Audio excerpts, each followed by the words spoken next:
क्या सारा पुण्य अपनी पत्नी को ही दिलाओगे? थोड़ा बहुत आप भी ले लो।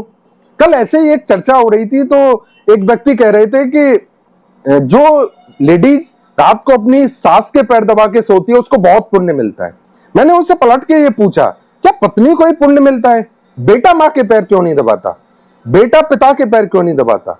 और पैर दबाने की तो बात छोड़ो, बच्चे आजकल उनसे नमस्ते तक नहीं कर रहे हैं ठीक से। क्या सारा ठेका बहू ने ही ले रखा है क्या? तो कुल मिला के बात यह है कि अगर बहू पैर दबा के उसको लाभ मिल सकता है तो बेटे को पैर दबा के लाभ क्यों नहीं मिलेगा? आप विचार करो, आप में से कितने लोग ऐसे हैं जो रात को अपनी माता के पैर दबा के सोते हैं?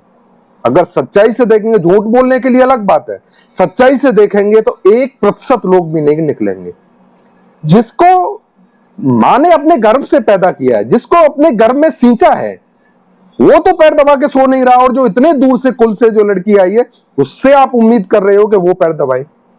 ठीक है, मैं बनाई नहीं कर रहा, बहुओं को भी दबाने चाहिए, लेकिन बेटे की भी तो कोई जिम्मेदारी है। बेटा क्यों नहीं कर रहा? और फल अगर बहू को मिल रहा है तो बेटे को भी मिलेगा।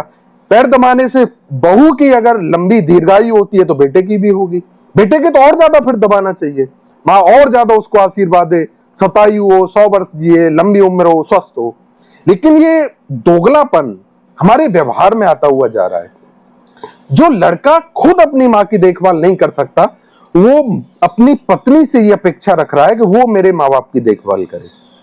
पत्नियां अपना रोल निभा रही हैं, उनको निभाना भी चाहिए, इसको नेगेटिव होकर मत देखना। मैं ये नहीं कह रहा हूं कि जो पत्नियों की कोई जिम्मेदारी नहीं है, या शादी होकर जो बहू आई है उसकी कोई जिम्मेदारी नहीं है, उसकी भी जिम्मेदारी है, लेकिन उससे पहले आप अपनी जिम्मेदारी से पल्ला क्यों झाड़ रहे हो?